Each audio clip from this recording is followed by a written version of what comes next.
Bonjour ladies and gentlemen et nouveaux visiteurs sur la chaîne YouTube. Ici Mr. Flamingo et bienvenue pour une nouvelle vidéo critique. Aujourd'hui, c'est le temps de parler de Scary Stories to Tell in the Dark. C'est un film réalisé par André Øvredal, basé sur la série de livres pour enfants de Alvin Schwartz. Le film n'est pas encore sorti pour l'instant dans les salles nord-américaines au moment où je filme, donc ça sort demain le 9 août.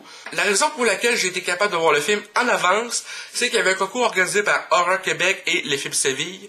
Donc j'ai participé et j'ai gagné une paire de billets. Je suis allé le voir hier soir. Petite anecdote, avant de commencer d'ailleurs cette vidéo critique, je devais arriver 30 minutes à l'avance pour avoir en masse de place dans la salle pour m'asseoir. Je suis arrivé trop juste, donc j'étais dans la deuxième rangée à partir d'en avant complètement. Le coup comme ça tout le long du film, donc torticolis presque. Honnêtement, ce film, je me serais attendu à quelque chose de mieux, vu les bandes annonces. Mais ça reste un très bon divertissement. Une des raisons pourquoi le film m'a déçu, c'est que le film est PG-13 alors que ça aurait pu être rated R. Mais en même temps, c'est basé sur une série de livres effrayants pour plus jeunes. Donc, je comprends qu'ils se sont limités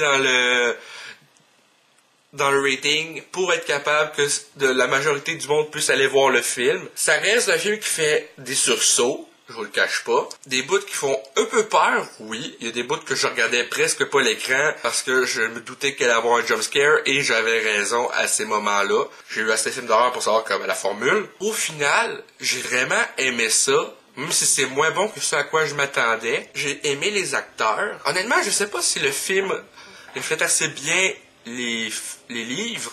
J'ai comme l'impression que les livres, c'est plusieurs histoires différentes qui sont ensuite adapté dans ce film avec une histoire totalement originale, je suis pas sûr. Ça se passe en 1968. C'est sûr que pour que le film fonctionne, il y a des décisions un peu absurdes qui sont prises par certains personnages, mais pas autant que pour Annabelle Comes Home que j'avais vraiment pas aimé. Stella et ses amis, comme on a pu voir dans la bande-annonce, vont avec Ramon dans une maison qui est abandonnée, dans laquelle il y avait une fille qui se fait appeler Sarah Bellows, qui était comme différente à cause qu'il me semble qu'elle souffrait d'albinos.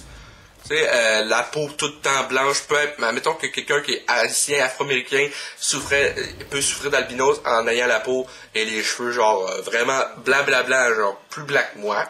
Tu sais, une peau qui est comme pâle, les yeux bleus, il me semble, pis tout. Enfin bref. Donc, cette fille-là écrivait des histoires et, évidemment, Stella prend le livre d'histoire et elle dit au fantôme « Sarah, raconte-moi une histoire ». Ce qui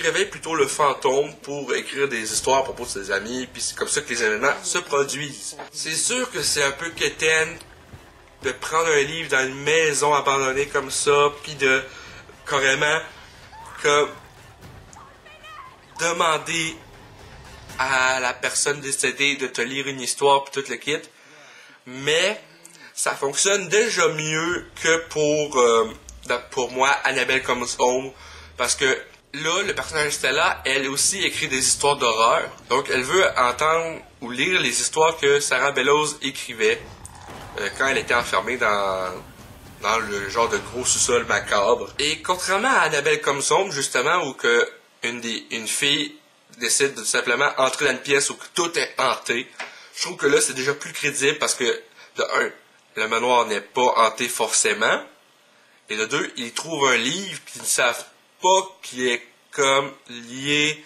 directement à part le personnage principal. C'est dur à expliquer, mais en tout cas, j'ai trouvé ça beaucoup plus crédible. Au final, je me serais attendu à donner au film un 8 sur 10. Si ça avait été vraiment le même style que les bandes annonces tout le long, et que ça s'était pas limité sur le ratings, pour ce qu'il pouvait montrer, au lieu d'un 8, je donne un 6. Ça reste un très bon divertissement, je donne la note de passage, mais la bande annonce laisse présager que c'est quelque chose de beaucoup plus épeurant et moins large public en termes d'histoire et de qu'est-ce qu'il montre. Et c'est un peu ça qui m'a déçu au final.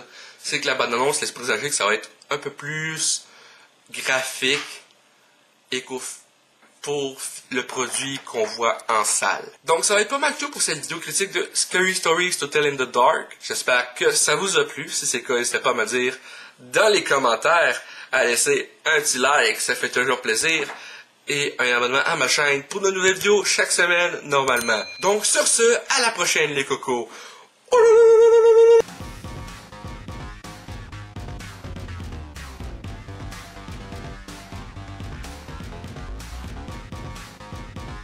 Hey le grand, c'est quoi que t'attends pour t'abonner, sacrament?